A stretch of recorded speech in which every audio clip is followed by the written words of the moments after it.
안녕하세요 여러분, 잘 지내셨나요? 오늘 여러분과 함께 공부할 내용은 디지털 시대의 정보 보안입니다.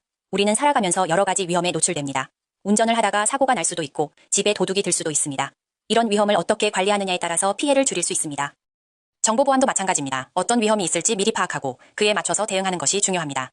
지금부터 이러한 정보 보안에 대해 알아보겠습니다. 오늘 수업을 통해 여러분은 위험 관리와 정보 보안의 관계를 설명할 수 있습니다. 그리고 정보 보안에 대한 다양한 유형의 위협을 설명할 수 있습니다. 오늘 수업이 끝나고 나면 여러분은 디지털 시대에 꼭 필요한 보안에 대해서 시야를 넓힐 수 있을 것입니다. 오늘의 학습 내용은 정보 보안의 개요와 정의, 정보 보안 위협 순서로 진행하겠습니다. 정보 보안의 개요와 정의부터 시작해 보겠습니다. 우리가 어떤 것에 대해 배우기 시작할 때 가장 중요한 것은 바로 용어의 의미를 정확하게 이해하는 것입니다. 공부를 하다 보면 영어로 된 용어들이 굉장히 많이 나오는데 이 용어들이 무엇을 의미하는지 정확하게 알게 되면 앞으로의 공부가 훨씬 쉬워집니다. 우리가 흔히 보안이라고 하면 자물쇠가 채워진 것처럼 무엇인가를 꽁꽁 지키는 모습을 떠올리곤 하는데요. 맞습니다. 보안이란 범죄 활동이나 위험 또는 피해나 손실에 대비해 우리를 보호하는 것을 의미합니다.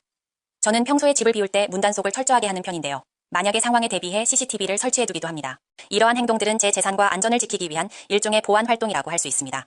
정보 보안도 이와 마찬가지입니다. 우리가 보호해야 하는 소중한 정보들을 지키기 위한 활동이라고 보시면 됩니다. 그렇다면 이 보안이라는 개념이 정보와 만나면 어떻게 될까요? 네, 바로 정보 보안 또는 정보 시스템 보안이 됩니다. 정보 보안은 말 그대로 보안 위협 요소들로부터 데이터나 정보 시스템을 보호하는 것을 뜻합니다.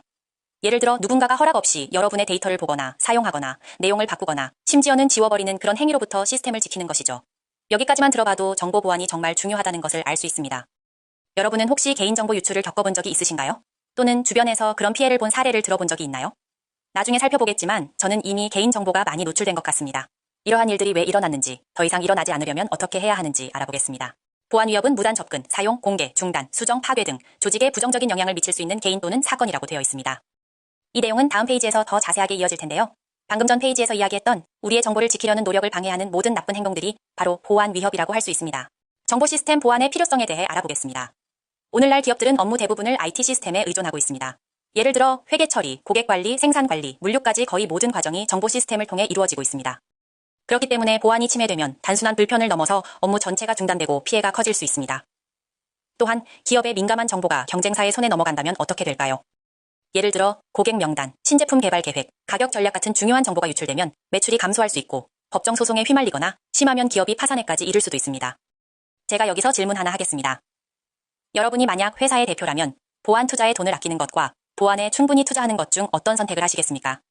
많은 분들이 단기적으로는 비용 절감을 생각할 수 있지만 장기적으로는 보안에 투자하는 것이 훨씬 더 큰 손실을 막는 길이라는 점을 꼭 기억해야 합니다. 특히 랜섬웨어 공격, 클라우드 환경 보안, 그리고 AI를 활용한 해킹 기법들이 증가하고 있기 때문에 정보 시스템 보안의 중요성은 과거보다 더욱 커지고 있습니다. 위험 관리는 정보 시스템 보안 위험을 식별, 평가하고 우선순위를 지정하는 과정을 말합니다. 영어로는 리스크 매니지먼트라고 부릅니다. 위험 관리는 어떤 위험이 존재하는지 파악하고 그 위험이 얼마나 심각한지 분석한 다음 먼저 해결해야 할 문제부터 순서를 정하는 것입니다. 위험 관리를 하는 이유는 무엇일까요? 위험 관리를 하는 이유는 바로 최적의 위험 완화 전략을 고안하기 위해서입니다. 예를 들어 어떤 기업에서 고객 개인정보가 유출될 가능성이 크다고 판단된다면 그 위험을 줄이기 위해 보안 시스템을 강화하거나 외부 전문 기관에 맡기는 방법을 선택할 수 있습니다. 대안은 크게 세 가지로 나눌 수 있습니다. 첫 번째는 위험을 감수하는 것입니다. 즉 위험을 알고도 비용 대비 효과가 낮다고 판단될 경우 그대로 받아들이는 방법입니다. 두 번째 방법은 위험을 완화하는 것입니다. 예를 들어 방화벽을 설치하거나 보안 교육을 강화하는 방식이 여기에 해당됩니다.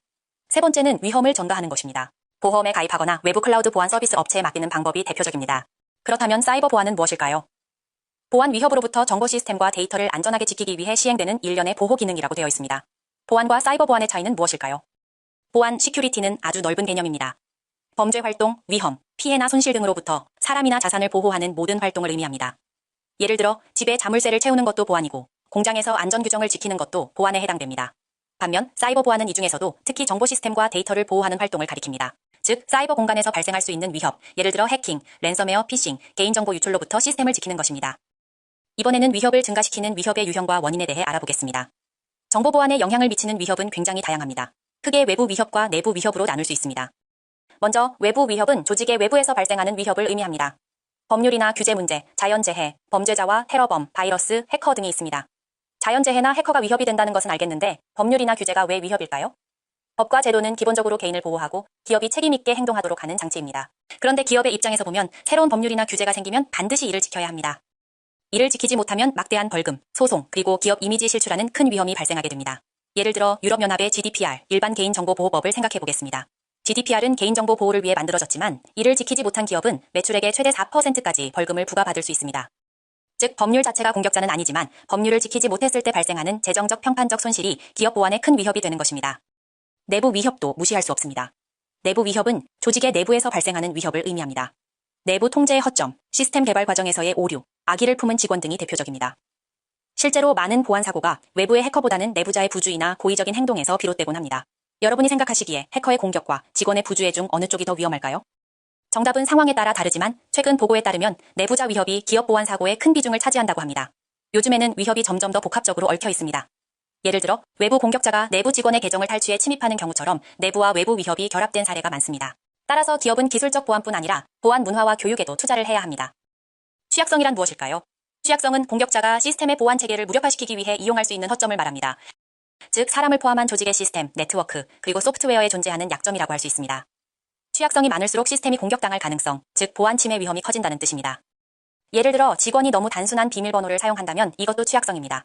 또는 소프트웨어 업데이트를 제때 하지 않아서 해커가 이미 알려진 보안 허점을 악용할 수도 있습니다. 이처럼 취약성은 기술적인 문제뿐 아니라 사람의 부주의에서도 발생할 수 있습니다. 질문 하나 하겠습니다. 여러분이 사용하는 스마트폰 앱에서 업데이트 하세요라는 알림이 자주 뜨는데 이를 무시하면 어떤 위험이 있을까요? 맞습니다. 보안 취약점이 그대로 남아서 공격자가 이를 노리고 침투할 가능성이 커집니다. 그래서 등장하는 개념이 바로 취약성 관리, Vulnerability Management와 취약성 분석, Vulnerability Assessment입니다. 취약성 관리는 말 그대로 취약성을 발견하고 분류하고 수리하거나 약화시키는 활동입니다. 취약성 분석은 시스템 내 취약성을 찾아내고 그것을 계량화하여 우선순위를 매기는 과정입니다. 즉, 어떤 문제를 먼저 해결해야 가장 효과적으로 보안을 강화할 수 있는가를 판단하는 단계라고 할 수 있습니다. 점점 취약성 관리가 더 중요해지고 있습니다. 특히 클라우드 서비스, IoT 기기, AI 모델 학습 데이터 같은 새로운 환경에서 취약성이 많이 발견되고 있기 때문에 기업들은 정기적인 취약성 점검과 보안 패치 관리가 필수적입니다. 화면의 그림을 보겠습니다. 왼쪽에는 인터넷과 외부 환경이 있습니다. 이곳에서는 다양한 위협이 발생할 수 있지요. 해커의 공격, 악성 코드, 그리고 보안 규정, 미준수 같은 것들이 여기에 해당됩니다. 이러한 위협이 기업 내부 네트워크로 들어오는 과정에서 중간에 취약성이라는 허점이 있음을 볼 수 있습니다. 취약성이란 공격자가 보안 체계를 무력화시키기 위해 이용할 수 있는 허점이라고 했습니다. 쉽게 말해 문은 있는데 자물쇠가 약하거나 비밀번호가 너무 단순한 경우를 생각하시면 됩니다. 그림의 오른쪽에는 기업 내부의 IT 자산이 보입니다. 여기에는 데이터, 하드웨어, 소프트웨어, 시설물 등이 포함됩니다. 이 자산들은 조직이 운영되는데 꼭 필요한 것들이며 취약성이 많을수록 이 자산들이 외부 위협에 쉽게 노출됩니다. 만약 여러분 회사의 서버실 출입문이 항상 열려 있다면 이것은 외부 위협일까요? 취약성일까요? 정답은 취약성입니다. 외부 위협은 해커나 범죄자이고 그들이 들어올 수 있는 허점이 바로 취약성이기 때문입니다. 정리하자면 취약성은 단순히 기술적인 문제뿐 아니라 사람의 부주의, 내부 규정 미준수에서도 발생할 수 있습니다. 그래서 우리는 취약성을 꾸준히 관리하고 분석하는 노력이 필요합니다. 이번에는 보안 개념에 대해 알아보겠습니다. 보안을 이야기할 때 많은 분들이 기술적인 문제라고만 생각하십니다. 하지만 사실 보안은 기술의 문제가 아니라 관리의 문제이기도 합니다. 예를 들어 아무리 좋은 CCTV나 자물쇠를 설치해도 관리자가 문을 열어둔다면 무용지물이 되겠지요. 그래서 보안에서는 경영진의 의지가 매우 중요합니다.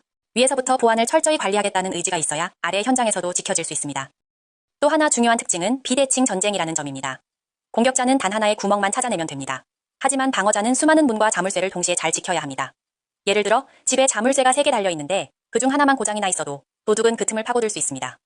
반대로 집주인은 3개 모두를 잘 관리해야 하는 거지요. 이 때문에 보안은 항상 수세적인 성격을 가집니다. 그래서 보안에서는 심층 방어, Defense in Depth라는 개념을 사용합니다. 공격자가 쉽게 들어오지 못하도록 여러 겹으로 방어 장치를 두는 것입니다. 예를 들어 성곽도시를 떠올리시면 이해가 쉽습니다. 성벽이 한 겹이 아니라 여러 겹으로 되어 있고 해자도 있고 성문도 여러 단계로 걸려있는 구조이지요. 공격자는 이 모든 장치를 뚫어야 하지만 방어자는 하나하나 층을 보강해두면 상대적으로 훨씬 안전해집니다. 이번에는 정보 보안을 위한 액세스 수준에 대해 알아보겠습니다. 쉽게 말하면 보안은 한 겹만으로는 부족합니다. 집을 생각해보시면 대문이 있고 현관문이 있고 금고가 따로 있는 것처럼 정보 시스템도 여러 단계로 문을 두고 지켜야 합니다. 그 단계의 첫 번째는 네트워크와 컴퓨터입니다. 외부에서 회사 내부로 들어오는 길목을 관리하는 단계라고 보시면 됩니다. 예를 들어 인터넷 방화벽이나 사내 와이파이 비밀번호 설정 같은 것이 여기에 해당됩니다. 만약 이 단계가 허술하다면 낯선 사람이 대문을 쉽게 열고 들어오는 것과 똑같습니다. 두 번째 단계는 애플리케이션입니다. 우리가 실제로 사용하는 서비스, 예를 들어 은행 앱, 쇼핑몰 사이트 같은 곳에서 로그인하고 권한을 확인하는 과정이 여기에 포함됩니다. 아이디와 비밀번호, 혹은 요즘 많이 쓰는 휴대폰 본인 인증 같은 절차가 바로 애플리케이션 보안입니다. 이 단계에서 누가 무엇을 볼 수 있는지 권한을 잘 나누는 것이 중요합니다. 마지막 단계는 데이터 자체입니다. 아무리 문을 통과해 들어왔더라도 금고 속 현금이나 귀중품에는 또 다른 자물쇠가 있어야 안전합니다. 데이터 암호화가 바로 여기에 해당합니다. 예를 들어 고객의 카드 번호나 주민등록번호는 암호화해서 저장해야 설령 해커가 파일을 가져가더라도 내용을 알 수 없게 할 수 있습니다. 여러분이 집에 금고를 두었는데 열쇠를 금고 옆에 뒀다면 안전할까요? 아니겠지요? 데이터도 마찬가지입니다. 데이터 자체를 잘 잠그는 것이 진짜 마지막 방어선이라고 할 수 있습니다. 정리하자면 보안은 네트워크, 애플리케이션, 데이터라는 세 단계로 겹겹이 관리해야 안전합니다. 어느 한 단계라도 무너지면 전체가 위험해지기 때문에 여러 겹의 잠금 장치라는 비유로 기억하시면 이해가 쉬울 것입니다. 지금부터는 정보보안의 주요 목표에 대해 이야기해 보겠습니다. 정보보안의 주요 목표를 이야기하라고 하면 화면에서 보는 바와 같이 기밀성, 무결성, 가용성입니다. 세 가지 목표는 정보보안의 가장 기본적이면서도 핵심적인 개념이라고 할 수 있습니다. 첫 번째 목표인 기밀성, confidentiality에 대해 알아보겠습니다. 기밀성이라는 단어 혹시 들어보셨나요? 기밀이라는 말은 비밀스럽고 중요한 것을 의미합니다. 즉, 기밀성은 오직 허락된 사람에게만 정보가 공개되어야 한다는 것을 뜻합니다. 예를 들어 여러분의 통장 비밀번호나 개인 신상 정보는 여러분만 알아야겠죠? 만약 다른 사람이 그 정보를 알게 된다면 기밀성이 깨졌다고 할 수 있습니다. 두 번째는 무결성, integrity입니다. 무결성은 완전하고 온전하다는 뜻입니다. 정보가 의도적으로든 실수로든 허락 없이 변경되지 않았다는 것을 보장하는 것을 말합니다. 예를 들어 여러분의 성적표가 다른 사람에 의해 몰래 수정되거나 은행 장호가 해킹으로 인해 바뀌는 일이 없도록 하는 것이 바로 무결성을 지키는 것입니다. 마지막은 가용성, availability입니다. 가용성은 사용할 수 있는 상태를 의미합니다. 즉, 허락된 사용자가 원할 때 언제든지 정보에 접근해서 사용할 수 있어야 한다는 것입니다. 예를 들어 온라인 뱅킹을 하려고 하는데 서버가 다운되거나 수업을 들으려고 학교 홈페이지에 접속하려고 할 때 접속이 안 되는 상황이 발생하면 가용성이 깨졌다고 할 수 있습니다. 이 세 가지 목표는 정보 보안의 기본 원칙이라고 할 수 있을 정도로 매우 중요합니다. 그래서 영어 단어의 앞 글자를 따서 CIA라고 부르기도 합니다. CIA는 중앙정보국이 아니라 기밀성, 무결성, 가용성의 첫 글자를 이용한 것입니다. 꼭 기억해 두시면 좋겠습니다. 앞에서 보안의 기본 목표인 CIA를 살펴보았습니다. 이번에는 그 외에도 중요한 두 가지 개념인 인증, authentication과 부인 방지, non-repudiation에 대해 알아보겠습니다. 먼저 인증입니다. 인증이란 관련된 사람이 정말로 본인인지 확인하는 절차를 말합니다. 예를 들어 우리가 은행 앱에 로그인할 때 아이디와 비밀번호를 입력하고 휴대폰으로 전송된 인증번호를 한 번 더 확인하는 과정을 떠올리시면 됩니다. 이 과정을 통해 은행은 지금 접속한 사람이 실제 계좌 주인인지 확인하게 되는 것이지요. 다음은 부인 방지입니다. 부인 방지란 말 그대로 나는 그런 적 없다고 발뺌하지 못하게 하는 기능입니다. 예를 들어 온라인 쇼핑몰에서 물건을 구매하고 결제를 완료했는데 나중에 나는 결제한 적 없다고 주장한다면 문제가 되겠지요. 그래서 전자상거래 시스템에는 거래 사실을 기록하고 전자서명을 남기도록 해서 나중에 거래 당사자가 부인할 수 없도록 만듭니다. 즉, 인증은 누구인지 확인하는 절차, 부인 방지는 약속이나 거래를 나중에 부정하지 못하게 하는 장치라고 정리할 수 있습니다. 현재는 이 두 가지가 더 중요해지고 있습니다. 특히 딥페이크 음성이나 얼굴 합성 기술이 발달하면서 단순한 아이디 비밀번호만으로는 신원을 확인하기가 점점 더 어려워지고 있습니다. 따라서 앞으로는 다중인증이나 블록체인 기반 전자서명, 생체인증 같은 기술들이 필수적인 보안 수단이 될 것입니다. 보안의 목표가 기밀성, 무결성, 가용성을 지키는 것이라면 이를 위협하는 공격 목표는 기밀성과 무결성, 가용성을 파괴하는 것입니다. 앞에서 말한 설명을 잘 이해했는지 퀴즈를 내어볼까요? 인터넷 뱅킹이 접속 불가능하다면 이것은 기밀성, 무결성, 가용성 중 어떤 문제일까요? 바로 가용성에 대한 문제입니다. 가용성 공격은 서버를 마비시켜 정상적인 서비스를 못하게 만드는 경우입니다. 못 맞춘 학생을 위해서 문제 하나 더 내어보겠습니다. 만약 병원의 환자 기록을 의사와 환자 본인만 볼 수 있어야 하는데 병원 청소 직원도 마음대로 열람할 수 있다면 이것은 이 세 가지 중 어떤 문제와 관련된 것일까요? 정답은 기밀성 위반입니다. 정보 접근 권한이 없는 사람이 데이터를 볼 수 있다면 개인의 프라이버시가 침해되고 병원은 법적 문제까지 겪을 수 있습니다. 따라서 기밀성을 지키기 위해서는 비밀번호 관리, 권한 설정, 데이터 암호화 같은 방법이 꼭 필요합니다. 다음은 이러한 정보 보안의 위협에 대해 자세히 살펴보겠습니다. 무단 접근으로 인한 위협 중에서 해킹에 대해 알아보겠습니다. 해킹은 허락받지 않은 사람이 시스템에 들어와서 마음대로 데이터를 조작하거나 훔쳐가는 행위를 말합니다. 예를 들어 해커가 서버에 몰래 들어와 계정 정보를 잘못 생성하거나 메시지 내용을 바꾸거나 심지어 협상을 지연시키는 등 다양한 피해를 일으킬 수 있습니다. 해킹은 어떤 영역에 위협을 줄까요? 무결성과 가용성에 큰 위협을 줍니다. 무결성 위협 관점에서는 데이터가 변조되어 잘못된 정보가 저장될 수 있습니다. 예를 들어 은행 계좌 잔고를 조작한다면 큰 혼란이 생기겠지요. 가용성 위협으로 보면 시스템 자체가 손상되거나 다운되어 정상적인 서비스가 불가능해질 수 있습니다. 여기서 질문 하나 하겠습니다. 만약 온라인 쇼핑몰에 접속했는데 갑자기 모든 상품 가격이 100원으로 바뀌어 있다면 이것은 어떤 보안 목표가 깨진 걸까요? 정답은 무결성입니다. 데이터가 원래와 다르게 변조된 상황이지요. 해킹은 두 가지 유형이 있습니다. 화면 오른쪽 그림을 보겠습니다. 첫 번째는 위의 그림과 같은 능동적 무단 액세스 유형이 있습니다. 해커가 서버에 직접 침투해서 계좌 정보를 바꿔버리는 장면을 예로 들고 있습니다. 예를 들어 100달러를 1000달러로 바꾸는 식입니다. 또 다른 유형은 아래쪽 그림과 같은 수동적 무단 액세스입니다. 위의 그림과의 차이를 살펴보면 노란 번개 모양이 다릅니다. 아래 그림은 위의 그림과는 달리 해커가 직접 접근해서 정보를 조작하지 않고 통신 과정을 몰래 엿듣는 장면을 보여줍니다. 마치 전화통화를 옆에서 도청하는 것처럼 서버와 사용자 사이의 데이터를 가만히 지켜보면서 중요한 정보를 빼가는 방식입니다. 해킹은 단순히 정보 유출만이 아니라 시스템의 신뢰성을 무너뜨리는 심각한 위협입니다. 따라서 방화벽, 침입 탐지 시스템, 다중 인증 같은 기술적인 방어책과 더불어 정기적인 보안 점검이 꼭 필요합니다. 이번에는 해킹의 또 다른 방법인 사회공학과 피싱에 대해 알아보겠습니다. 사회공학은 영어로 Social Engineering이라고 합니다. 사회공학이란 기술적인 해킹보다는 사람의 심리를 속여서 정보를 빼내는 방법을 말합니다. 예를 들어 누군가가 전화를 걸어서 저는 IT부서 직원인데 보안 점검을 위해 비밀번호를 알려주셔야 합니다 라고 말한다면 실제 직원이 아닌데도 속아서 알려줄 수 있겠지요. 이처럼 사람의 부주의와 친절함을 이용하는 공격이 바로 사회공학입니다. 사회공학 공격은 다양한 형태로 나타납니다. 보안 점검인이 비밀번호를 알려달라고 요구하거나 당신에게 파일을 보낼 테니 열어보라고 유도하거나 심지어 점심시간 대화를 엿들어 정보를 얻는 경우도 있습니다. 그리고 가장 흔한 방식이 바로 피싱입니다. 피싱은 사회공학의 대표적인 형태입니다. 보통 이메일, 문자, 가짜 웹사이트 등을 이용합니다. 예를 들어 은행을 사칭한 이메일을 보내서 귀하의 계좌에 문제가 생겼으니 아래 링크를 눌러 정보를 입력하세요 라고 유도하는 것이 피싱입니다. 겉보기에는 진짜와 똑같아 보이지만 사실은 해커가 만든 가짜 사이트입니다. 그렇다면 우리는 어떻게 피싱 메일을 구별할 수 있을까요? 먼저 보낸 사람 주소를 잘 확인해야 합니다.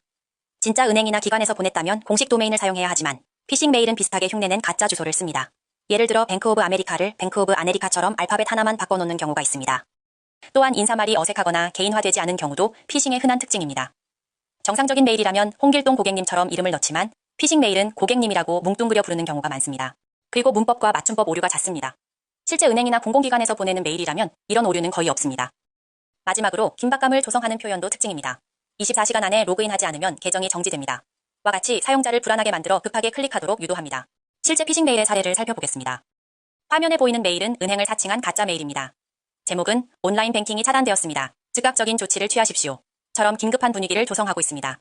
수신자는 마치 진짜 은행에서 보낸 것처럼 느껴 불안감을 가질 수밖에 없지요. 메일 내용에는 귀하의 계정이 승인되지 않은 사람에 의해 손상된 것으로 의심된다. 계정을 보호하기 위해 중요한 기능을 제한한다는 식의 문구가 포함되어 있습니다. 겉으로는 계정을 보호해주는 것처럼 보이지만 사실은 사용자가 링크를 눌러 직접 개인정보를 입력하도록 유도하는 함정입니다. 실제로 이런 메일에는 진짜 은행 주소와 비슷하게 꾸민 가짜 사이트 링크가 들어있습니다. 사용자가 무심코 클릭해 로그인 정보를 입력하면 그 정보는 곧바로 해커에게 넘어갑니다. 다음은 웹 기반 공격입니다. 웹 기반 공격이란 우리가 평소 쓰는 게시판, 쇼핑몰, 은행 사이트 등과 같은 웹사이트에 숨어있는 나쁜 코드나 가짜 화면으로 여러분의 정보를 훔치려는 행위입니다. 예를 들어 XSS는 게시판이나 댓글에 누군가가 작은 악성 프로그램을 숨겨놓고 여러분이 그 페이지를 열기만 하면 그 프로그램이 실행되어 로그인 정보나 쿠키를 훔쳐가는 방식입니다. 마치 편지 봉투 속에 몰래 도청 장치를 넣어두는 것과 비슷합니다. 폼제킹은 결제 화면에 카드 번호 입력칸에 몰래 복제 장치를 심어 여러분이 카드 번호를 입력하는 순간 그 숫자를 해커에게 전달해버리는 공격입니다. 마치 계산대에 설치된 몰래 붙인 카메라가 카드 번호를 훔쳐보는 것과 같은 상황입니다. 이런 공격을 막으려면 사용자는 간단한 습관을 지니는 것이 중요합니다. 모르는 링크는 클릭하지 않고 이메일이나 문자 있는 링크로 로그인하지 않으며 결제할 때는 주소창의 사이트 주소를 꼭 확인하고 공식 앱이나 홈페이지를 이용해야 합니다. 개발자나 사이트 운영자는 입력값을 서버에서 반드시 확인하고 화면에 다시 보여줄 때는 특수 문자를 변환해 스크립트가 실행되지 못하게 처리하며 결제 정보는 토큰화해서 실제 카드 번호가 브라우저에 남지 않도록 설계해야 합니다. 또한 항상 최신 브라우저를 사용하고 공용 와이파이에서는 중요한 결제를 피하는 것, 신뢰할 수 있는 결제 수단을 이용하는 것도 기본 수칙입니다. 만약에 결제 화면에서 주소창이 평소와 다르거나 갑자기 로그인 화면이 뜨면서 지금 바로 입력하세요 같은 경고가 뜬다면 여러분은 어떻게 해야 할까요? 결제를 즉시 중단하고 브라우저를 닫은 뒤 공식 앱이나 고객센터를 통해 상황을 확인하거나 다른 안전한 결제 수단을 이용해야 합니다. 해커들이 자주 사용하는 위험한 도구들에 대해 알아보겠습니다. 먼저 루트킷입니다. 루트킷은 해커가 시스템에 몰래 숨어들어 자유롭게 조작할 수 있도록 해주는 프로그램입니다. 일종의 보이지 않는 열쇠라고 생각하시면 됩니다. 해커는 루트킷을 설치해 관리자처럼 행동하면서도 자신이 들어왔다는 사실을 감춥니다. 다음은 백도어입니다. 말 그대로 뒷문입니다. 해커가 한번 침입에 성공하면 나중에도 다시 쉽게 들어올 수 있도록 비밀 통로를 만들어 두는 것입니다. 백도어가 있으면 해커는 언제든 다시 침입할 수 있습니다. 다음은 키로거와 스파이웨어입니다. 키로거는 사용자가 키보드로 입력하는 모든 내용을 기록합니다. 예를 들어 여러분이 인터넷 쇼핑몰에 로그인할 때 입력한 아이디와 비밀번호가 그대로 해커에게 넘어가는 것이죠. 스파이웨어는 시스템을 원격에서 조종하면서 사용자의 행동을 몰래 감시하는 프로그램입니다. 마지막은 뉴스에 많이 나왔던 랜섬웨어입니다. 랜섬웨어는 해커가 컴퓨터 안의 데이터를 암호화해 사용할 수 없게 만든 뒤 돈이나 주로 가상화폐 비트코인을 요구하는 공격입니다. 예를 들어 회사의 파일 서버가 랜섬웨어에 걸리면 중요한 문서와 데이터가 전부 잠겨버리고 해커가 제공하는 해독키 없이는 열 수 없습니다. 예전에 저희 학생 중 한 명도 랜섬웨어 때문에 곤란을 겪었습니다. 결국에는 돈을 주고 문서를 풀 수밖에 없었다고 합니다. 이런 일을 겪지 않으려면 어떻게 해야 할까요? 데이터를 사전에 백업을 해두는 것입니다. 해커에게 돈을 주더라도 100% 데이터를 되찾을 수 있다는 보장은 없기 때문입니다. 이번에는 누가 무단 접근을 시도하는가에 대해 알아보겠습니다. 해킹이나 무단 접근은 단순히 영화 속에서 천재 해커가 하는 것만이 아닙니다. 현실에서는 다양한 사람들이 각기 다른 이유로 이런 행위를 시도합니다. 첫 번째는 불만을 품은 내부 직원입니다. 회사에 불만이 있거나 해고를 앞둔 직원이 내부 시스템 권한을 악용해 자료를 빼돌리는 경우가 있습니다. 내부자는 이미 권한을 갖고 있기 때문에 외부 해커보다 훨씬 쉽게 접근할 수 있습니다. 실제로 많은 보안 사고가 내부자의 실수나 고의적인 행동에서 발생합니다. 두 번째는 핵티비스트입니다. 핵티비스트는 정치적 사회적 목적을 가지고 해킹을 하는 사람들입니다. 예를 들어 특정 정부 정책에 반대한다는 메시지를 전달하기 위해 정부 기관 사이트를 공격하거나 특정 기업의 이미지를 실추시키기 위해 홈페이지를 변조하는 경우입니다. 세 번째는 금전적 이익을 노리는 범죄자들입니다. 이들은 해킹을 통해 신용카드 정보나 계좌 정보를 훔쳐 불법 거래를 하거나 랜섬웨어를 이용해 돈을 뜯어내는 것을 목적으로 합니다. 마지막으로는 스파이 행위자입니다.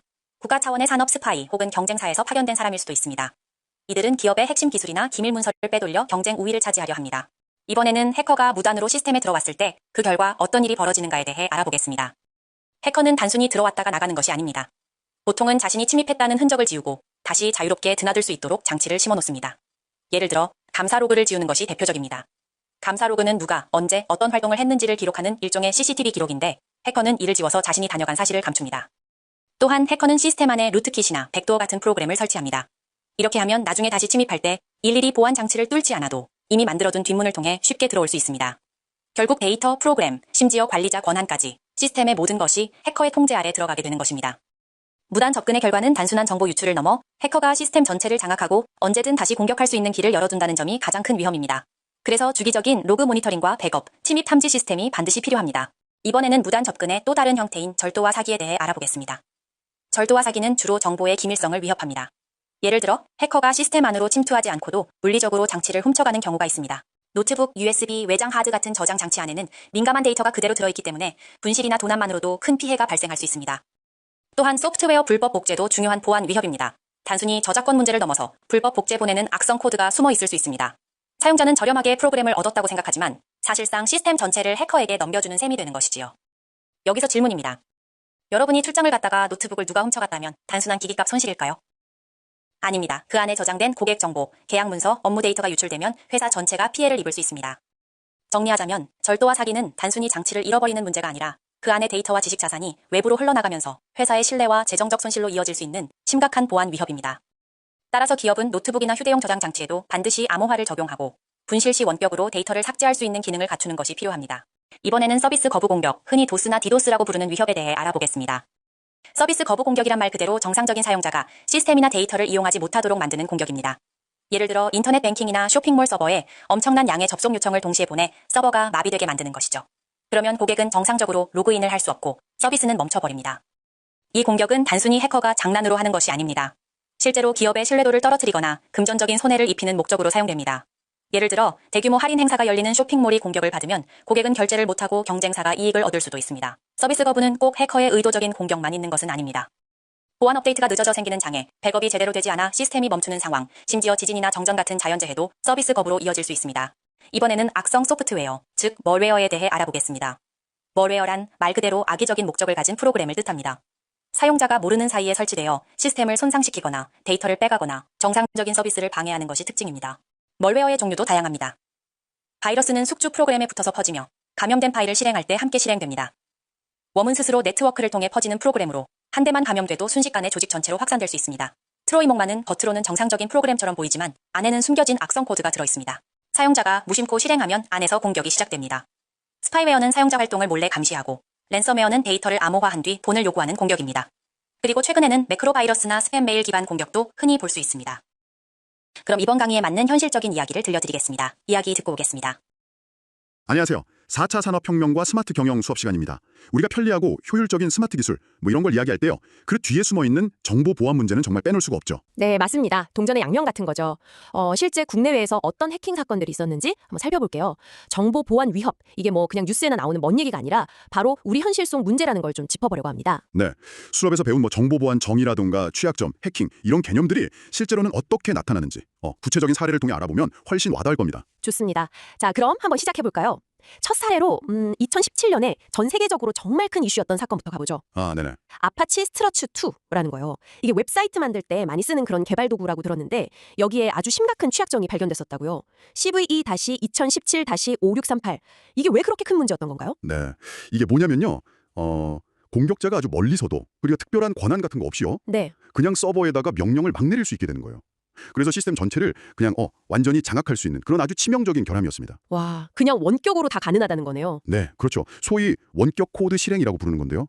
실제로 미국에 엄청 큰 신용정보회사 있죠? 에퀴팩스. 아, 에퀴팩스 들어봤어요. 네. 네, 거기가 이 취약점 때문에 정말 큰 사고를 겪었습니다. 구체적으로 어땠나요? 이게 그냥 뭐 기술적인 실수, 뭐 패치 하나 놓쳤다 이런 수준이 아니었다고 하던데요? 맞습니다. 훨씬 복잡했죠.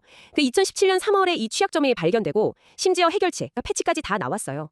회사 내부에도 관련 정보가 전달됐고요. 네, 그런데요? 그런데 그 에퀴팩스 내부 시스템 중에 좀 오래된 시스템 ACIS가 있었는데 그 부분 업데이트를 제때 못한 겁니다. 누락한 거죠. 아, 실수가 있었군요. 네. 근데 더 큰 문제는 자기들이 그걸 놓쳤다는 사실조차 제대로 파악을 못하고 있었다는 거예요. 이런. 결국 어떻게 됐냐면 공격자들이 5월부터 7월까지요. 무려 76일 동안이나 시스템에 그냥 자유롭게 드나들었던 겁니다. 76일이요? 2달이 훨씬 넘는 기간 동안에요? 네. 그동안 이름, 주소는 물론이고 심지어 주민등록번호 같은 아주 민감한 개인정보들을요. 약 1억 4,800명 분을 그냥 다 빼갔습니다. 1억 4,800만. 와, 정말 상상하기 어려운 숫자네요. 근데 더 황당한 건 그중에 일부 데이터는 암호화조차 안 되어 있었다는 거예요. 암호화도 없이요. 이건 뭐 기술적인 문제 이전에 관리 자체가 문제가 심각했네요. 네, 그렇습니다. 정말 기본적인 보안 관리의 허점을 보여준 거죠. 근데 여기서 끝이 아니에요. 설상가상으로 그 외부 침입 같은 걸 감시해야 하는 네트워크 보안 장비가 있잖아요. 네, 당연히 있겠죠. 거기에 필요한 디지털 인증서라는 게 있는데 그게 19개월 동안이나 만료된 상태였다고 합니다. 19개월이요? 거의 2년 가까이. 네, 그러니까 해커들이 이상한 트래픽을 보내도 그게 암호화되어 있으니까 탐지조차 못한 거예요. 인증서가 만료돼서 그걸 열어볼 수가 없었던 거죠. 와, 이건 정말 단순히 패치 하나 놓친 문제가 아니네요. 조직 전체의 보안 관리 시스템, 뭐 위험 관리 자체가 좀 문제가 있었다고 봐야겠군요. 정확합니다. 총체적인 불실이었던 거죠. 그리고 흥미로운 점은 비슷한 시기에 일본에서도 바로 이 스트러트2 취약점을 이용해서 신용카드 정보 같은 게 유출되는 사건이 또 발생했다는 겁니다. 아, 일본에서도요? 네, 그러니까 이 하나의 기술적인 약점이 얼마나 광범위하게 또 동시다발적으로 큰 피해를 일으킬 수 있는지를 보여주는 사례라고 할 수 있겠습니다. 그렇군요. 기술적인 취약점 말고 혹시 뭐 국가 간의 갈등 같은 게 사이버 공격으로 이어지는 경우도 있다면서요? 아, 네, 그런 경우도 분명히 있습니다. 대표적인 예로 2017년 초를 들 수 있겠는데요. 그때 우리나라에서 사드 배치 결정이 있었잖아요. 네, 고고도 미사일 방어 체계요. 기억납니다. 그 결정 이후에 중국에서 시작된 걸로 추정되는 대규모 디도스 공격이 있었어요. 우리나라 정부기관 웹사이트나 기업 웹사이트들을 대상으로요. 디도스 공격이요? 그게 정확히 뭐죠? 아, 디도스는요. 특정 웹사이트 서버에다가요. 그 서버가 처리할 수 있는 용량을 훨씬 넘어서는 접속 요구, 그러니까 트래픽을 한꺼번에 폭주시키는 거예요. 아, 그럼 서버가 그냥 마비되겠네요? 네, 맞습니다. 서비스가 완전히 멈춰버리는 거죠. 이건 이제 어떤 지정학적인 긴장 상황이 우리가 일상적으로 사용하는 온라인 공간으로 바로 번져서 국가의 중요한 시설이나 기업 활동에 직접적인 타격을 줄 수 있다는 걸 보여주는 아주 명확한 사례입니다. 그렇군요. 국제적인 문제뿐만 아니라 그럼 국내 기업들의 피해 사례도 좀 있을까요? 그럼요. 국내 기업들도 예외는 아닙니다. 뭐 자세한 공격 방식까지 다 공개되지는 않았지만요. 국내 대형 통신사 중 한 곳인 SK텔레콤 사례가 있습니다. 아, SK텔레콤이요? 어떤 일이었죠? 정보 유출 문제 때문이었는데요. 이것 때문에 무려 1,348억 원이라는 과징금을 부과받았습니다.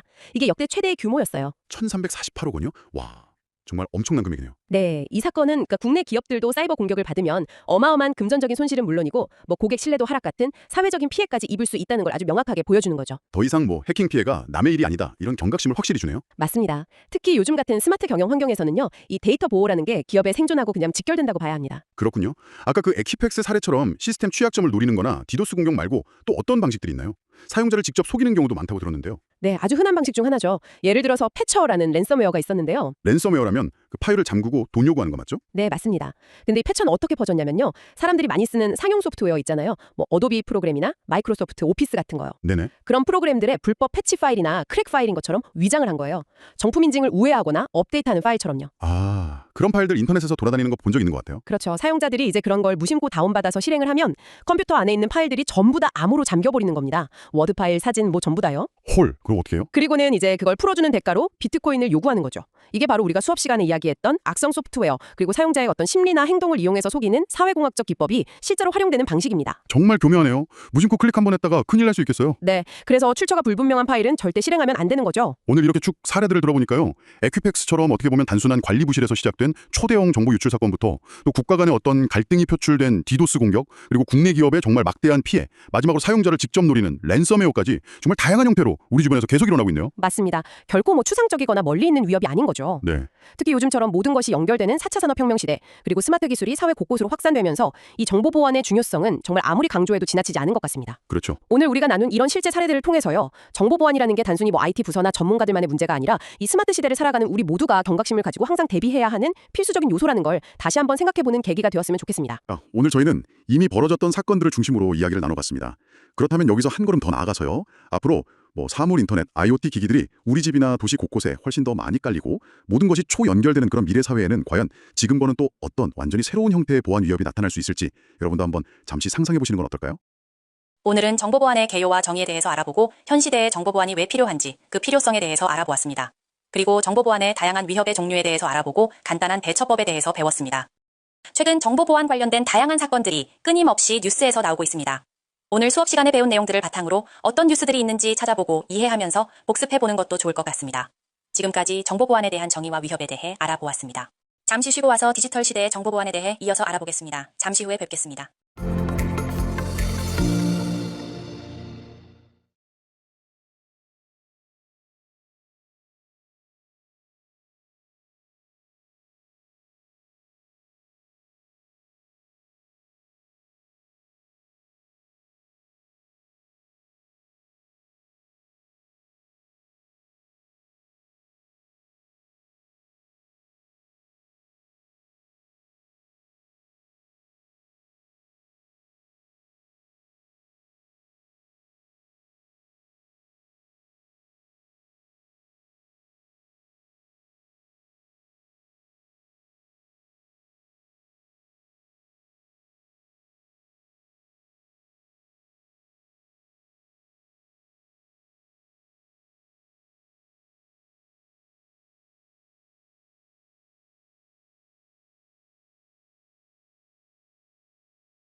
잠깐 쉬고 오셨나요? 앞 시간에 이어서 디지털 시대의 정보보안에 대해서 조금 더 알아보도록 하겠습니다.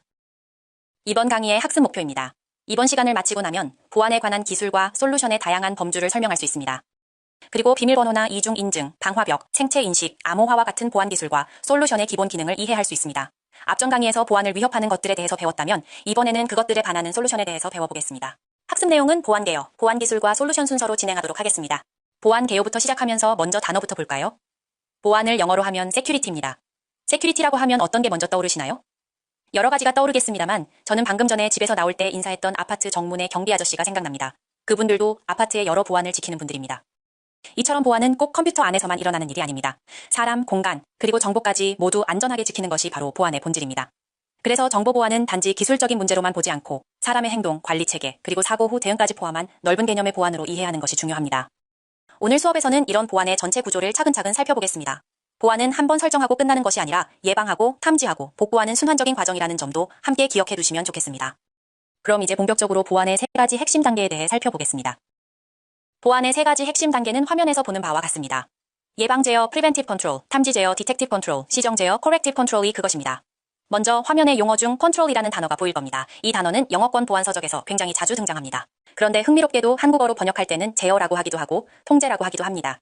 제어는 기술적인 느낌이 강하고 통제는 관리적이고 정책적인 의미에 가깝습니다. 저는 수업에서 이 두 가지를 구분하지 않고 보안 활동을 체계적으로 관리하는 장치나 절차 정도로 이해하면 좋다고 설명합니다. 이제 각각을 살펴보겠습니다. 첫 번째는 예방 제어, preventive control입니다. 말 그대로 문제가 발생하기 전에 미리 막는 단계입니다. 보안 위협이 발생하지 않도록 방지하거나 제한한다는 것은 어떤 것을 이야기할까요? 우리가 비밀번호를 설정하거나 특정 컴퓨터에 접근하는 권한을 제한한다거나 방화벽 설치 같은 것이 여기에 해당됩니다. 두 번째는 탐지 제어, detective control입니다. 보안 위협이 실제로 발생했는지 혹은 이상한 행동이 있었는지를 빠르게 찾아내는 단계입니다. 예를 들어 CCTV, 침입 탐지 시스템, 로그 모니터링 같은 기술이 이에 해당합니다. 마지막은 시정 제어, corrective control입니다. 보안 사고가 이미 일어났다면 피해를 줄이는 것이 중요하겠습니다. 보안 문제가 발생한 이후에 손상을 복구하는 단계를 시정 제어 또는 교정 통제라고 부릅니다. 바이러스 치료를 하거나 백업한 데이터를 이용해서 다시 복구하는 것과 같은 조치가 바로 시정 제어입니다. 이 3가지를 여러분들의 집의 보안과 비유해보면 집을 나서면서 문을 잠그는 것은 예방 제어로 볼 수 있습니다. CCTV로 침입을 확인하는 것은 탐지 제어에 해당됩니다. 그리고 도둑이 든 뒤 문을 고치는 것은 시정 제어라고 볼 수 있습니다. 이 3단계 모두가 연결되어야 보안이 완성됩니다. 정리하자면 보안은 제어라는 하나의 단어로 표현되지만 그 안에는 예방, 탐지, 대응이라는 3단계의 행동체계가 포함되어 있습니다. 이 구조를 이해하고 나면 우리가 왜 단순히 방화벽만 설치해서는 안전하지 않은지도 자연스럽게 알게 됩니다. 이런 보안 통제가 어디에서 작동하는가, 즉 보호해야 하는 대상이 무엇인가로 시선을 옮겨보겠습니다. 보안은 크게 눈에 보이는 공간을 지키는 물리적 보안과 시스템 내부 데이터를 지키는 논리적 보안으로 나뉩니다. 물리적 보안부터 볼까요? 예를 들어 노트북 잠금 장치는 컴퓨터가 무단으로 가져가거나 조작되지 않도록 막는 장치입니다. 또한 드라이브 분쇄기는 폐기된 디스크 드라이브를 다시 읽을 수 없게 하는 장비죠. 이처럼 물리적 보안은 실제 장비나 저장 매체를 물리적으로 보호하는 것이 핵심입니다. 적절한 담당자 관리가 되지 않으면 핵심 정보에 접근할 위험이 생길 수 있습니다. 그래서 장비뿐 아니라 사람의 접근 통제도 물리적 보안의 일부라는 점을 기억해야 합니다. 서버실 접근 제한, 출입 통제 카드, CCTV 등이 대표적인 물리적 보안 수단입니다. 즉, 누군가가 직접 사무실에 들어와 장비를 훔치거나 서버를 열어 데이터를 복사하는 물리적 침입을 막는 것이 목적입니다. 다른 보안이 아무리 잘 되어 있어도 물리적 보안이 뚫리면 무용지물이라는 겁니다. 예를 들어 해커가 직접 서버실 문을 열고 하드디스크를 들고 나가면 비밀번호가 아무리 복잡해도 소용없겠죠. 한 문장으로 정리하자면 물리적 보안은 시스템을 지키는 첫 번째 문직이다. 문과 장비가 안전해야 데이터도 안전하다 라고 볼 수 있습니다. 이번에는 논리적 보안입니다. 논리적 보안은 시스템 내부의 접근 권한과 인증 절차를 통해 데이터를 보호하는 방식입니다. 우리가 특정 서비스에 들어가려 할 때 사용자 인증을 요구하는 것이 바로 논리적 보안의 일종입니다. 이러한 기술에는 사용자 프로필, 생체 인식, 방화벽, 암호화가 포함됩니다. 사람의 손이 아니라 디지털 규칙으로 침입을 막는 보안이라고 할 수 있습니다. 화면에 보이는 사용자 프로필은 시스템이나 데이터 또는 애플리케이션에 무단으로 접근하는 것을 막기 위한 솔루션 중 하나입니다. 사용자는 아이디와 일련의 권한으로 구성된 프로필을 할당받습니다. 조직에서 특정 아이디를 주기도 하고 우리가 직접 만들기도 합니다. 예를 들어서 교직원은 학생의 데이터를 볼 수 있지만 그중 특정 데이터는 볼 수 없습니다. 이런 것을 최소 권한의 원칙이라고 합니다. 컴퓨터가 누가 누구인지를 구분하기 위해 다음과 같은 여러 수준의 식별 도구를 사용합니다. 소유, 지식, 특성이 있습니다. 소유는 운전면허증, 주민등록증, 여권과 같이 소지하고 있는 신분증을 말합니다. 지식은 개인이 접근 권한을 얻기 위해 알아야 하는 무언가를 의미합니다. 대표적인 예가 비밀번호입니다. 특성은 지문이나 서명과 같이 신체적 또는 육체적 특성을 말합니다. 이것은 뒤에서 설명할 생체인식의 일부입니다. 자세한 것은 뒤에 다시 설명하겠습니다. 이러한 소유, 지식, 특성은 각자 하나로 보완이 되지만 2개 또는 3개가 합쳐지면 더욱 강화된 보안을 만들어냅니다. 이 3가지 요소를 조합해서 사용자의 접근 권한을 관리합니다.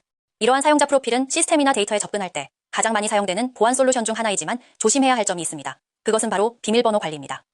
논리적 보안에 해당하는 암호 관리의 기본은 비밀번호를 어떻게 설정하고 관리하느냐입니다. 비밀번호가 너무 단순하면 사전적 공격에 쉽게 뚫릴 수 있습니다. 사전적 공격은 여러 언어의 다양한 사전에 있는 모든 단어들을 조합해서 비밀번호를 찾는 방법인데 이러한 사전 공격은 비밀번호를 찾는데 몇 초밖에 걸리지 않습니다. P, AS, SWORD, QWERTY, 1에서 6의 숫자 조합 같은 흔한 조합을 자동으로 대입해서 비밀번호를 찾아내는 공격이죠. 이런 공격을 막으려면 복잡한 암호 조합을 쓰는 것이 중요합니다. 대문자, 숫자, 특수문자를 섞고 주기적으로 변경하는 것이 기본입니다. 다음은 최소 권한 원칙입니다. 앞에 잠깐 제가 언급했는데 이것은 사용자에게 꼭 필요한 권한만 주자는 원칙입니다. 예를 들어 사무실 인턴이 모든 직원의 인사정보를 볼 필요는 없겠죠. 그 사람의 업무에 필요한 데이터만 접근할 수 있도록 제한하는 겁니다. 화면에 보이는 것은 2020년 사람들이 사용하는 최악의 비밀번호입니다. 한번 둘러볼까요? 이 중에 여러분들이 사용하는 비밀번호 있나요? 요즘은 이런 비밀번호를 저장하려고 하면 너무 쉬운 번호라고 에러가 나서 아예 입력조차 못하게 합니다. 하지만 아직까지도 00000 이런 비밀번호를 사용하는 경우가 있습니다. 이번에 이사한 아파트의 동입구 비밀번호를 0000으로 설정해 놓았더라고요. 많은 경우 사람들이 기억을 잘 못한다고 이렇게 해놓습니다만 이제 보안에 대해 배우신 분들은 이런 비밀번호를 다른 것으로 바꾸셔야 합니다. 지금부터 학습 활동을 해보겠습니다. 여러분들이 가지고 있는 비밀번호는 얼마나 강력하다고 생각하나요? 아주 강력하다고 생각하시는 분은 손을 들어볼까요? 보통이다라고 생각하시는 분도 손을 들어볼까요? 과연 여러분들의 비밀번호 수준이 어떠한지 알아보겠습니다. 화면에 보이는 4단계를 따라가면서 학습 활동을 해보겠습니다. 위 링크의 사이트에 들어가 보면 이런 화면이 나옵니다. 나는 영어 울렁증이 있다 하시는 분은 한국어로 번역하는 기능을 이용해 보길 바랍니다. 해당 페이지를 한글로 자동 번역을 하면 이렇게 됩니다. 하얀 박스에 본인의 비밀번호를 넣어봅니다. 파란 박스 아래에 보면 입력한 비밀번호가 100% 안전하며 어떤 방식으로도 저장되거나 공유하지 않는다라고 되어 있습니다. 하지만 믿을 수 없다면 나의 비밀번호 패턴과 유사한 것을 넣어서 이러한 비밀번호가 얼마나 안전한지 알아보길 바랍니다. 저도 한번 해봤습니다. 결과가 어떻게 나왔을까요? 제가 사용하는 비밀번호를 넣은 결과입니다. 제 비밀번호는 비밀번호를 해독하는데 1개월이 걸린다고 나오네요. 여러분은 어떠한가요? 이 기간은 앞으로 컴퓨터 성능이 좋아지면 충분히 짧아질 수 있는 시간입니다. 좀 더 어렵게 만들어야겠다는 생각이 드네요. 강력한 암호를 만드는 방법이 아래쪽에 나와 있습니다. 눈에 띄는 것은 비밀번호를 길이를 대부분이 8자 이하로 사용하고 있는데 최소 12자 이상이어야 한다고 합니다. 이상적인 것은 16자 이상입니다. 여러분은 몇 글자를 사용하고 계신가요? 비밀번호는 대문자, 소문자, 특수문자의 조합으로 만들어야 하고 각 온라인 계정마다 비밀번호를 다르게 하라고 합니다. 사실 저도 3개 정도의 비밀번호를 돌려 쓰고 있는데요. 바꿔야 할 시기가 된 것 같습니다. ABCD나 1에서 4 같은 연속된 문자나 숫자가 포함되어서는 안 됩니다. 그리고 구글 사이트에도 가보면 안전한 비밀번호 만들기 및 계정 보안 강화하기에 대한 내용이 나옵니다. 한번 들어가서 꼭 보시길 바랍니다. 이러한 내용을 바탕으로 새로운 암호를 만들어 보길 바랍니다. 그런 후에 앞에서 들어갔던 security.org의 사이트에 들어가서 새로 만든 암호의 보안 수준을 체크해 보길 바랍니다. 이렇게 만든 2개의 암호에 대해 자유 게시판에서 어떤 방식으로 만들면 더 보안이 강하게 되었는지 공유해 봅시다. 2가지 비밀번호를 해독하는데 걸리는 시간은 어떻게 달라졌는지 자신만의 노하우가 있으면 같이 공유해 보면 좋겠습니다. 요즘은 우리 학교 사이트도 비밀번호 관리가 엄격해져서 3개월마다 비밀번호를 바꾸라고 합니다. 저도 몇 개를 돌려가면서 사용하는데 가끔 까먹어서 비밀번호 찾기를 하는 것이 일상입니다. 이번 기회에 비밀번호를 제대로 한번 만들어보는 기회를 가져봅시다. 2번째로 보안 기술과 솔루션에 대해 학습해 보겠습니다. 우리 경희사이버대학교의 경우 로그인을 할 때 이중 인증을 의무화하고 있습니다. 이것은 법적으로 정하고 있는 사항입니다. 저는 네이버 인증서를 사용하는데요. 처음 사용자 이름을 넣고 네이버 인증서로 다시 한 번 더 인증을 합니다.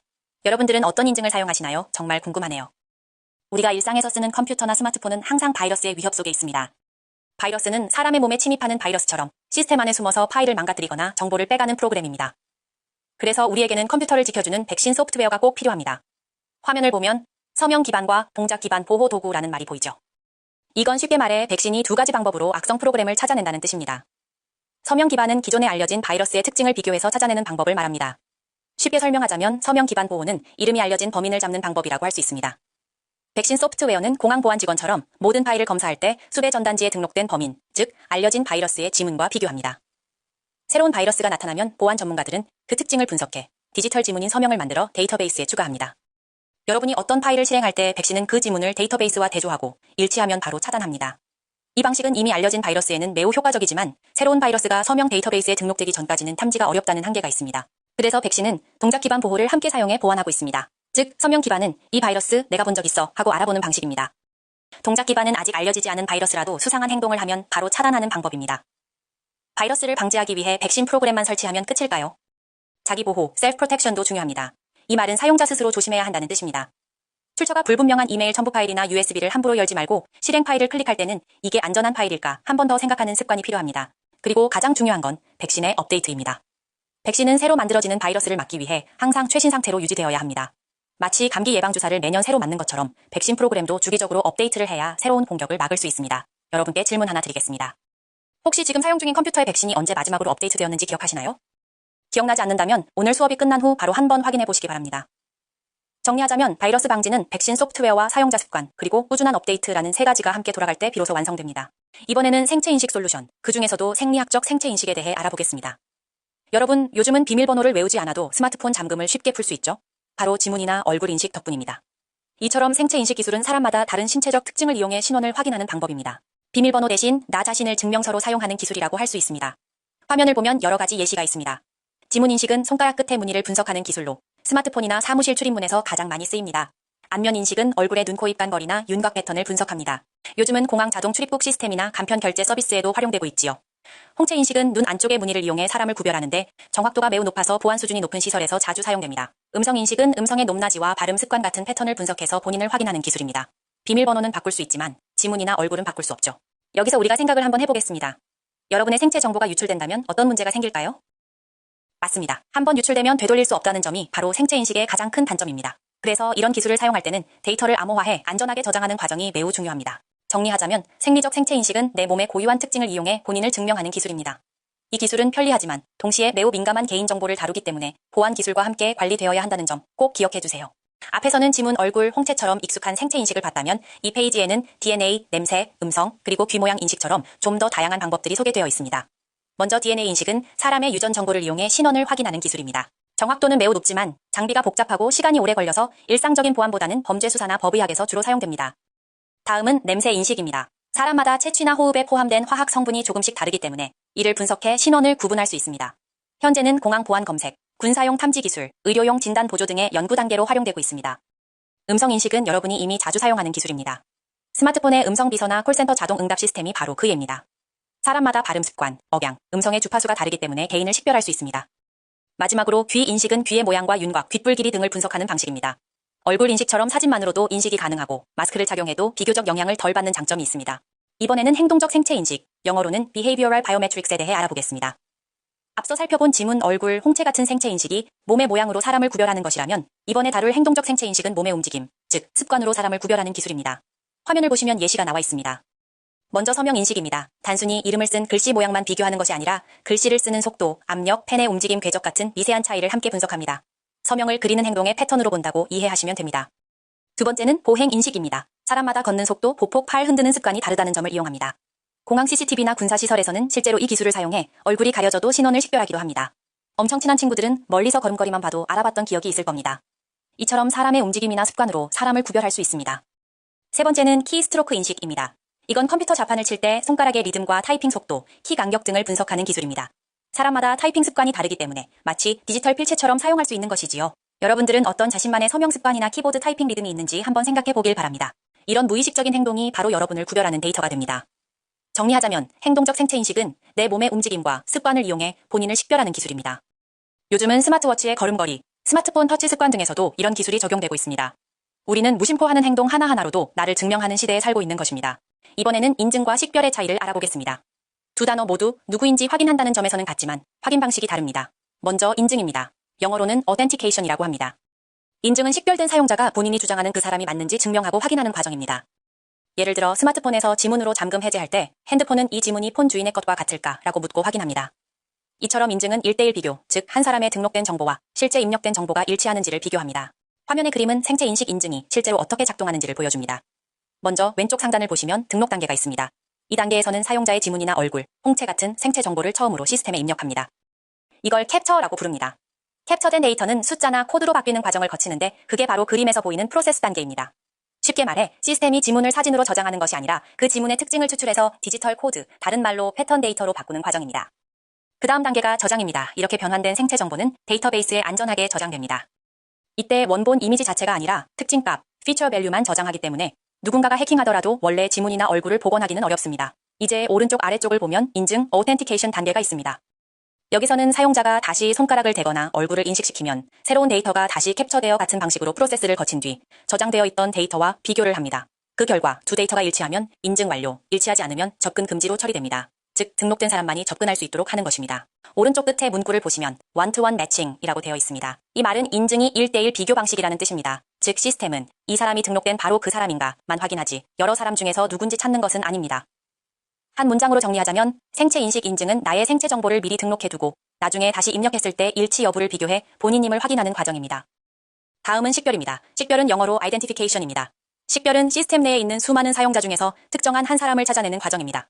사용자가 자신이 누구인지 말하지 않아도 시스템이 여러 등록된 데이터 중 하나를 찾아내는 겁니다. 예를 들어 공항 출입 시스템에서 수천 명의 얼굴 데이터 중에서 카메라가 자동으로 당신을 인식하는 경우가 바로 식별입니다. 즉 인증이 1:1이라면 식별은 1:다 1:n 비교입니다. 이번에는 생체 인식의 식별 과정을 살펴보겠습니다. 식별은 이 사람이 누구인가를 알아내는 것이라고 했습니다. 화면의 왼쪽을 보시면 먼저 등록 단계가 있습니다. 여기서는 여러 사람의 생체 정보를 수집해서 각각 데이터베이스에 저장합니다. 시스템은 그 데이터를 하나하나 프로세스를 거쳐 디지털 코드로 변환하여 저장합니다. 왼쪽 아래처럼 누군가 시스템 앞에 서서 인증을 시도하면 그 사람의 생체 정보가 처리되어 비교가 됩니다. 이 단계에서 이 데이터는 저장된 모든 사람의 데이터와 한 번에 비교됩니다. 즉, 이 사람은 데이터베이스 안에 등록되어 있는 그 누구와 일치하는가를 찾는 과정입니다. 일치하는 정보가 발견되면 일치합니다, 인증 완료라고 표시되고 만약 어떤 데이터와도 일치하지 않으면 등록되지 않은 사람으로 처리됩니다. 오른쪽에 있는 문구 one-to-many 매칭은 바로 이 과정을 의미합니다. 즉, 식별은 사용자가 누구인지 스스로 밝히지 않아도 시스템이 수많은 데이터 중에서 그 사람을 찾아내는 과정입니다. 앞에서 말한 예처럼 공항 출입 게이트에서 수천 명의 승객이 줄을 서 있을 때 시스템이 카메라로 얼굴을 인식하고 이 사람은 김민수 씨다 라고 찾아내는 것이 바로 식별입니다. 반면 회사 출입문에서 내가 김민수입니다 라고 말하고 지문을 찍는 건 뭘까요?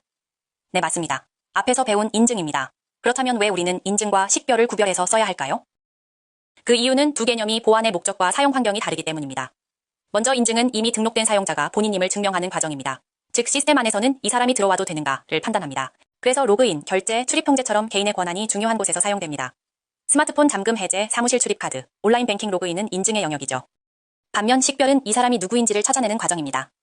사용자가 스스로 나 누구입니다 라고 말하지 않아도 시스템이 수많은 사람 중에서 찾아내는 방식입니다. 그래서 공항, 범죄수사, 대규모 인원 관리 시스템처럼 다수 중 특정 인물을 빠르게 찾아야 하는 곳에서 쓰입니다. 이 두 가지는 기술 구현 방식도 달라집니다. 예를 들어 인증은 정확도가 중요하고 속도는 조금 느려도 됩니다. 하지만 식별은 수천 명 중 한 명을 찾아야 하므로 속도와 효율성이 핵심입니다. 이번에는 방화벽에 대해 알아보겠습니다. 방화벽은 이름 그대로 불을 막는 벽이라는 뜻입니다. 건물에서 불길이 번지는 걸 막는 방화벽처럼 네트워크에서는 외부에서 들어오는 위험한 데이터가 내부로 퍼지는 것을 차단하는 역할을 합니다.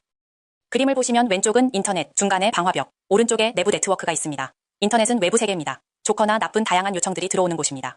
내부 네트워크는 여러분의 회사 컴퓨터나 개인 컴퓨터가 있는 안전한 공간입니다. 방화벽은 인터넷과 내부 네트워크 사이에 서서 모든 통신을 감시하고 정해진 규칙에 따라 누가 들어오고 나가는 것을 허락하거나 막는 장치입니다. 방화벽은 보안 검색대, 회사 네트워크의 문직이라고 보면 됩니다. 인터넷에서 들어오는 모든 요청과 메시지를 검사합니다. 이렇게 함으로써 바이러스, 해킹, 불법 접속 등으로부터 내부 시스템을 보호할 수 있습니다. 질문 하나 하겠습니다. 여러분이라면 회사의 중요한 서버를 어디에 두시겠습니까? 문 바로 앞일까요? 아니면 방화벽 뒤쪽의 안전한 구역일까요? 맞습니다. 방화벽 뒤쪽이 바로 보안이 강화된 내부망입니다. 방화벽에는 여러 가지 유형이 있습니다. 가장 기본적인 형태는 패킷 수준 방화벽입니다. 영어로는 Packet Filtering Firewall입니다. 패킷이란 인터넷에서 오가는 작은 데이터 조각이라고 배웠습니다. 방화벽이 각각의 패킷을 검사해서 허용할지 차단할지를 결정합니다. 마치 편지 봉투의 발신인과 수신인을 보고 이 편지가 안전한가를 판단하는 것과 비슷합니다. 이보다 한 단계 발전한 형태가 세션 추적 방화벽 Stateful Inspection입니다.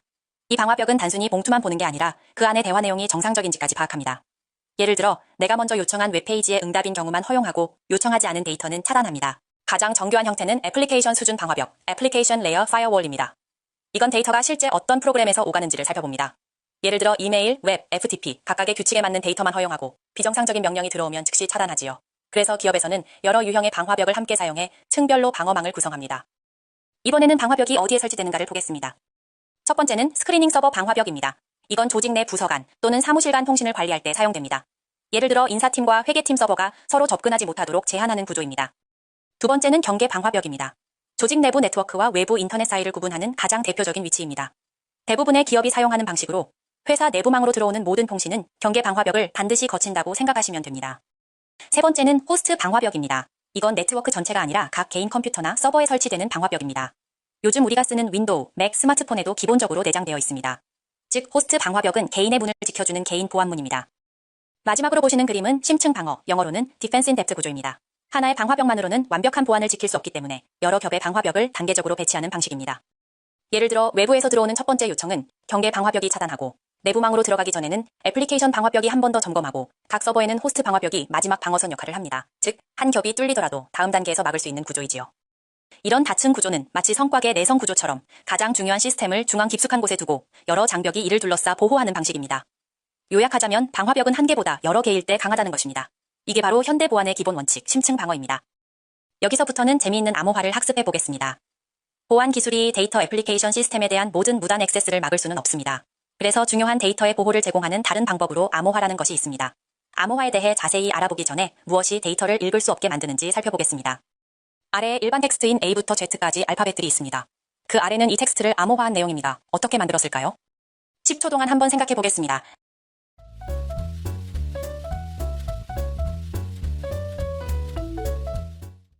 눈치채셨겠지요? 문제를 풀어볼까요? 제시된 암호는 알파벳을 한 칸씩 이동해서 글을 작성한 것입니다. 이것을 카이사르 암호 또는 시저 암호라고 부릅니다. 카이사르 암호는 암호학에서 다루는 간단한 치환 암호의 일종입니다. 로마의 황제인 카이사르가 이 암호를 사용하여 유명해졌는데요.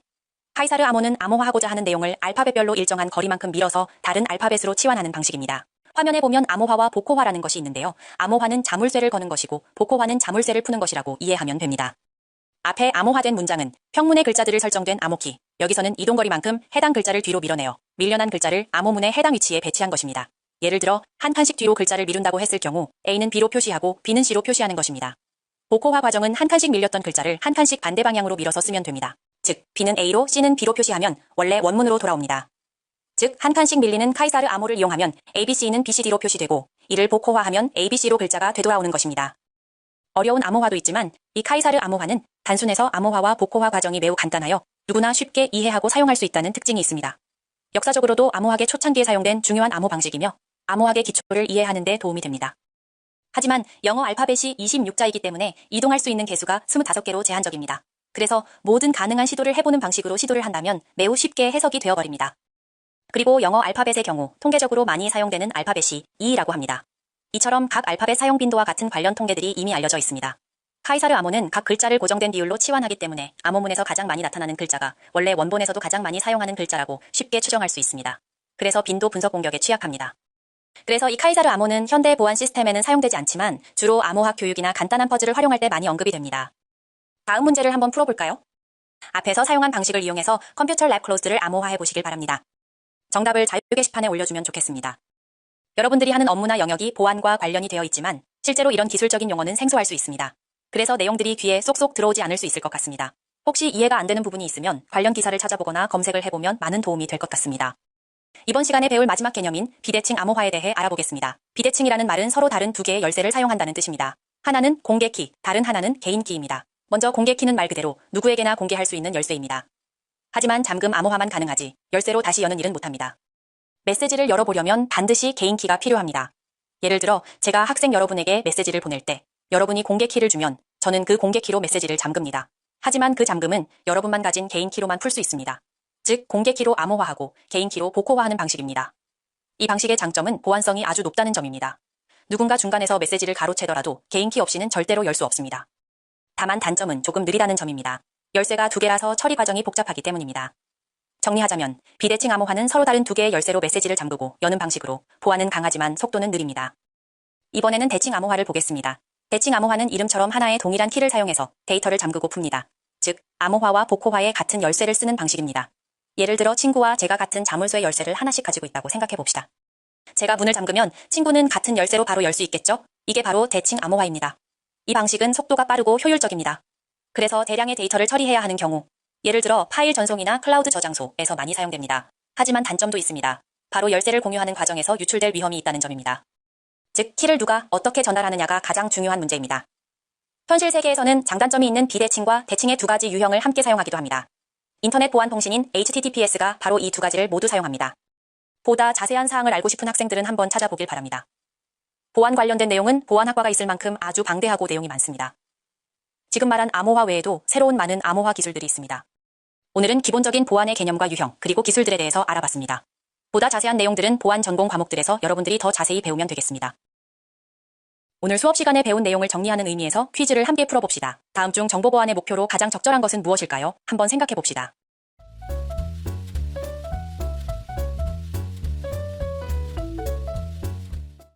정답은 4번입니다. 정보보안은 단순히 컴퓨터나 네트워크를 지키는 것이 아니라 정보 자체의 안전성을 보장하는 활동 전반을 말합니다. 정보가 새지 않는 기밀성, 변조되지 않는 무결성, 언제든 접근 가능한 가용성 상태를 유지하는 것이 목표입니다. 다음 문제입니다. 다음 중 논리적 보안, Logical Security에 해당하는 것은 무엇일까요? 정답을 생각해봅시다.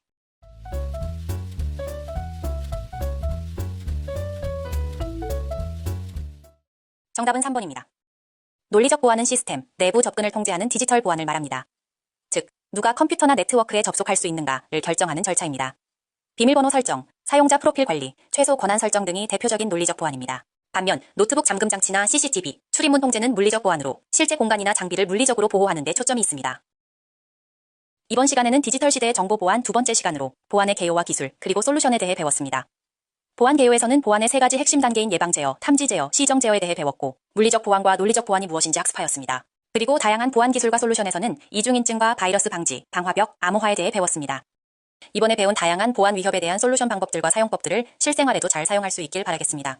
다음 시간에는 정보 프라이버시에 대해 학습하겠습니다. 수고하셨습니다.